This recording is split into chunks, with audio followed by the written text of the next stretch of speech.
দিনত সকলোৱে খাই ভাল পোৱা টেঙা মাছৰ জোল মই এতিয়া বনাবলৈ লৈছোঁ। মইনো কেনেদৰে টেঙা আৰু মাছৰ জোল বনাইছোঁ চাওকচোন এবাৰ। এতিয়া মাছ কিনি আনিছোঁ আৰু মাছ ফ্ৰাই কৰি আছোঁ। এইখিনি হৈছে মাছৰ কণী আৰু এইখিনি পিঁয়াজে কণীয়ে ধুনীয়াকৈ ভাজি আৰু ইয়াৰ মাছ ফ্ৰাই কৰি আছোঁ খাচেং টেঙাৰ সৈতে টেঙা জোল বনাবলৈ কাৰণে। ৰৌ মাছে টেঙা জোল, এইখিনি খাচেং টেঙাই আৰু এইফালে ফ্ৰাই কৰি আছোঁ ৰৌ মাছ। খাচেং টেঙাই ৰৌ মাছে আজি টেঙা জোল বনাম, ভিডিঅ'টো চাই থাকিব। এয়া মাছ ফ্ৰাই কৰি হৈ গ'ল। এতিয়া মাছৰ কণী আৰু পিঁয়াজ দি পেলাই মাছৰ কণী ফ্ৰাই কৰিম, চাই থাকিব। এইখিনি মাছ ফ্ৰাই কৰা তেলতে এতিয়া মই প্ৰথমতে দিম পিঁয়াজ, তাৰপিছত জলকীয়া দুইখিনি দি পেলাই ফাৰ্ষ্টে অকণমান সময় পিঁয়াজখিনি ৰঙা হোৱালৈকে ভাজি লওঁ। এতিয়া ফ্ৰাই কৰি আছোঁ, অলপমান ৰঙা হোৱালৈকে ৰখিম। তাৰপিছত ইয়াত মাছৰ কণীখিনি দি দিম। ফাৰ্ষ্টে অকণমান ফ্ৰাই হ'বলৈ হোৱালৈ ৰখিম পিঁয়াজখিনি। ইয়াৰ পিঁয়াজখিনি বৰ্তমান ৰঙা হৈ গ'ল। এতিয়া ইয়াত তেলতে হালধি দি দিছোঁ। হালধি দি পেলাই এতিয়া ভালকৈ অলপমান লৰাই লওঁ। তাৰপিছত এতিয়া মাছৰ কণীখিনি দি দিম ইয়াৰ ওপৰতে। মাছৰ কণীখিনি দি পেলাই এতিয়া ভালদৰে এনেকৈ পিঁয়াজখিনিৰ লগত মিল হোৱাকৈ পূৰা ভাজিব লাগিব। এয়া মই এতিয়া পূৰা মিলাই দিলোঁ আৰু অকণমান সময় ভাজিলে হৈ যাব। এয়া ভাজি হৈ গ'ল। মোৰ লগত ধনিয়া পাত নাই কাৰণে মই ধনিয়া পাত দিয়া নাই। যদি আপোনালোকৰ লগত ধনিয়া পাত থাকে তেতিয়াহ'লে ধনিয়া পাত এড কৰিব পাৰে ইয়াত, তেতিয়া বেছিকৈ খাবলৈ সোৱাদ হ'ব। এতিয়া মোৰ লগত নাই কাৰণে মই অকল পিঁয়াজ দি পেলাই ফ্ৰাই কৰিছোঁ। এয়া হৈছে আৰু গেছ অফ কৰিম এতিয়া। বাছ হৈ গ'ল, গেছ অফ কৰি দিম এতিয়া। এইখিনি বনাই বৰ্তমান হৈ গ'ল। এয়া টেঙা তৰকাৰী বনাবলৈ কাৰণে ফাৰ্ষ্টতে মই দাইলটো ধুই লৈছোঁ।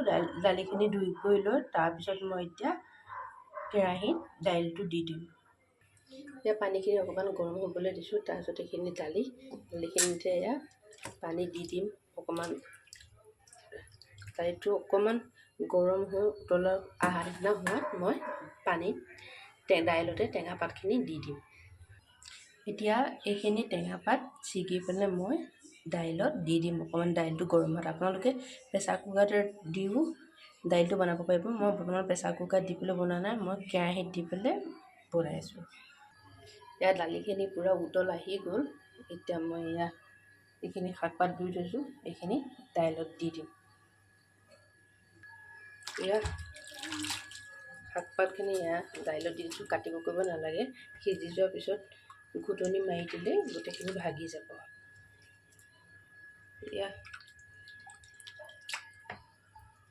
বাছ দি দিলোঁ। এতিয়া উতল আহিব, হৈ যাব। নিমখ দিয়া নাই, এতিয়া নিমখ অকণমান দি দিম। তাৰপিছত হৈ যাব ভালকৈ সিজাৰ পিছত। একেবাৰে ইজি, সকলোৱে বনাই খাব পাৰিব। এয়া চাওক পূৰা উতল আহি আছে দাইলখিনি। এতিয়া মই দাইলত নিমখ দিম। আপোনালোকে যিমানখিনি খায় সিমানটো পৰিমাণত দিব নিমখ। মই মোৰ হিচাপত মই দিছোঁ। এয়া বাছ নিমখ দি দিলোঁ। তাৰপিছত ঘুটনি মাৰি দিম অকণমান সময় ৰখি। তাৰপিছত হৈ যাব দাইল বৰ্তমান সিজিলে। এইখিনি দালিখিনি এতিয়া তেল মাৰিবলৈ লৈছোঁ। তেল গৰম হৈ গ'ল। তেল গৰম হৈ যোৱাত ফাৰ্ষ্টে মই শুকান জলকীয়া দুটা দি লৈছোঁ। তাৰপিছত এইখিনি পাঁচফোৰণ দি লৈছোঁ। পাঁচফোৰণখিনি অকণমান ফুটাত মই এতিয়া পিঁয়াজটো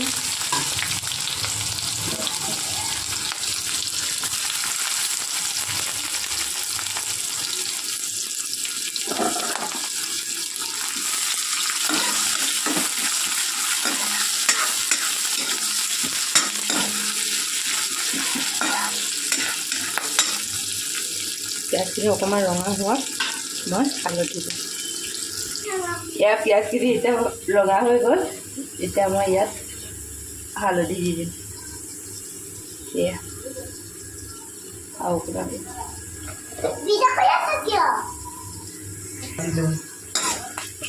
এয়া হালধিখন দি পেলাই এতিয়া ভাজিছোঁ। ভাজি পেলাই এতিয়া ইয়াত মই দাইলখিনি বাকি দিম। সেইখিনি দাইলখিনি বাকাখিনি নুদুখাওঁ, সেইখিনি সকলোৱে জানেই বাকিবলৈ। এতিয়া দালিখিনি বাকি দিলোঁ। এতিয়া দাইলখিনি উতলিছে। এতিয়া মই ভাজা মাছখিনি দাইলত দি দিম। এতিয়া মই ভাজা মাছকেইডোখৰ দি দিছোঁ। গৰমত টেঙা জোল খাই এতিয়া ভালেই লাগে। এতিয়া যিহেতু গৰম, সকলোৱে বনাই খাই চাব এবাৰ।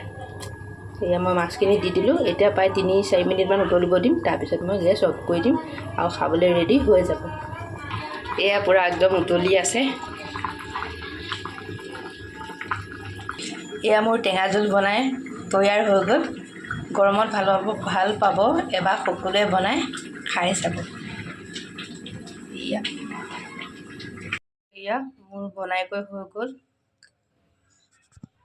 এয়া প্লিজ এবাৰ সকলোৱে বনাই খাই চাব। মই বাটিত পৰিৱেশন কৰি এবাৰ আপোনালোকক দেখুৱাইছোঁ। ভিডিঅ'টো যদি চাই ভাল পালে তেতিয়াহ'লে এটা লাইক কৰিব, আৰু যদি আপুনি মোৰ চেনেলটো প্ৰথমবাৰৰ বাবে নতুনকৈ চাই আছে তেতিয়াহ'লে ছাবস্ক্ৰাইব কৰি দিব। আকৌ এটা নতুন ভিডিঅ'ত লগ পোৱা আশাৰে আজিলৈ বাই বাই।